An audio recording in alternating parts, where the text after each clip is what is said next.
So I'm going to go ahead and go through all of the stuff that we've learned so far in this chapter as sort of a review of where we're at so far. We have learned that there are 4 types of inequalities. There's a less than inequality. So for a less than, for example, x is less than 2, we would, on a number line, put an open circle on the 2, and we would shade to the left.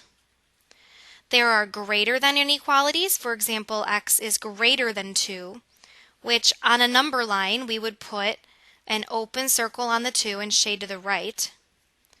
There are less than or equal to inequalities. X is less than or equal to 2 would be an example, which means on a number line on the number 2 we would put a closed circle and shade to the left. And there are greater than or equal to inequalities, like for example, x is greater than or equal to 2. So on a number line, we would put a closed circle on the number 2, and we would shade to the right. Now when we are solving inequalities, we solve them just like solving equations.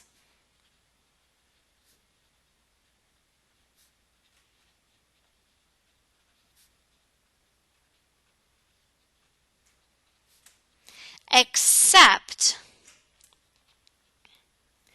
when you multiply or divide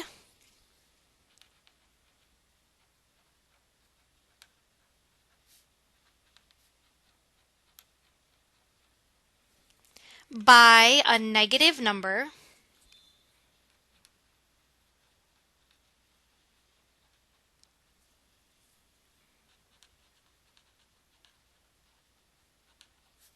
you must flip-flop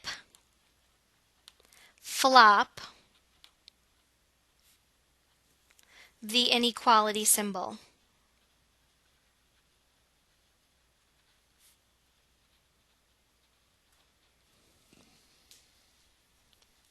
So let's look at some examples. In number 1, we would start by drawing a vertical line through our equal sign. Now my first step here would be to distribute, and I'm going to do that on both sides of the inequality symbol. So I would have 2x minus 12 is less than or equal to 3x minus 12 plus 7.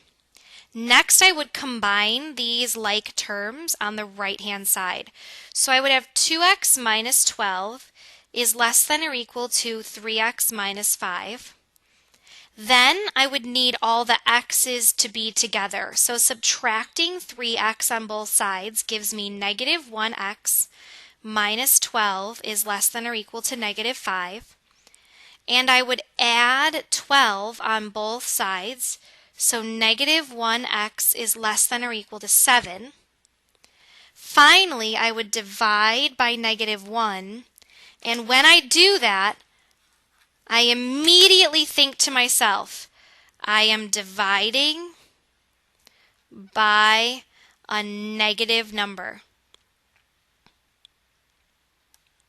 So I need to flip-flop the inequality, which means I get x in negative 7 and I flip-flop and make it a greater than or equal to. Now how do I graph that? Oh, you can't really see what I just wrote down. Bloop, bloop, bloop. You flip-flop the inequality. That's how it becomes a greater than or equal to. Now when I graph that, I graph a closed circle on the negative 7 and I shade to the right.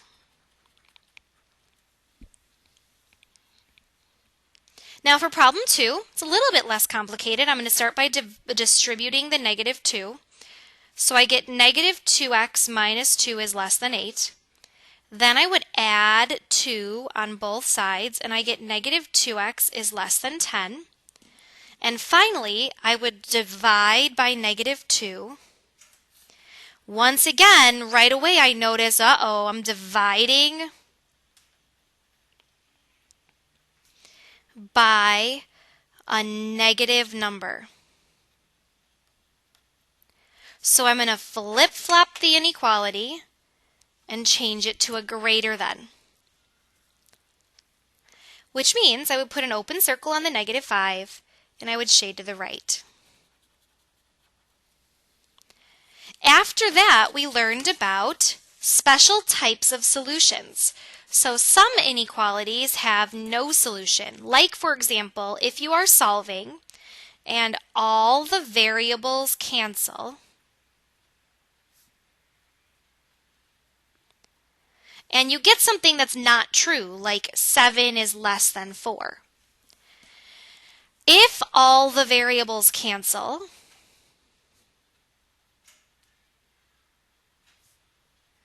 and you're solving, and you get something that is true, like 7 is bigger than 4, then you would say all real numbers. Compound inequalities are less sandwiches and great or thens. So less sandwiches have x in the middle, less than symbols, and then they have a number and then a number on the other side. X is always in the middle. The symbols are always less thans.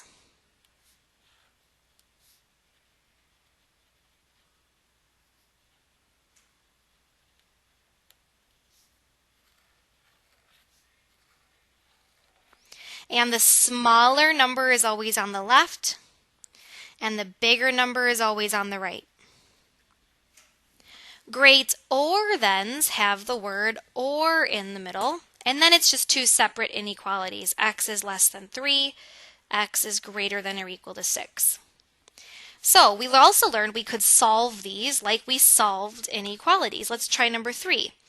This time I would draw two lines because there are two inequality symbols. I would distribute the -2 in the middle, and I would get -4 is less than -2x minus 2, which is less than or equal to 6. Then I would add the 2 in all three sections. So I get -2 is less than -2x, which is less than or equal to 8. And then I would divide by -2 in all three sections. Now, as soon as I do that, I think to myself, oh my gosh, I am dividing by a negative.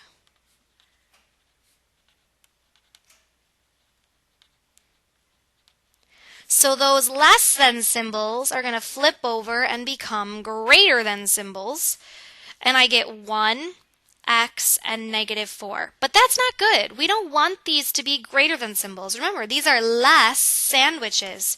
So what I can do is flip-flop the entire thing over again and switch the symbols back to the way that I wanted them to be.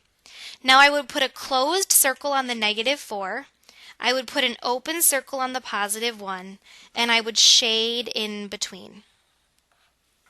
Now for a great or then, for something that has an or in it, I would just solve two separate problems. So I would draw my line. I would add 1 on both sides, so I get 3x is greater than 5. Then I would divide by 3, and if I type that into my calculator, I get 1.6 repeating. Now I'm going to subtract 3 on both sides, and I get -2x is greater than 4. Then when I divide by -2, I think to myself, oh my goodness, I am dividing by a negative.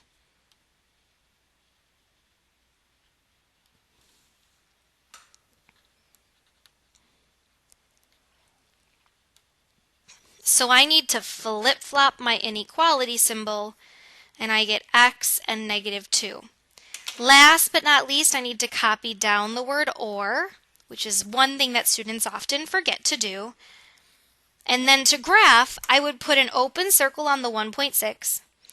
I would put an open circle on the -2, and I would shade the outside because it's a great or then. Okay, so far that's kind of what we've been working on. We do have a quiz coming up, so let's make sure that we practice this a lot of times tomorrow in class, and I will see you then.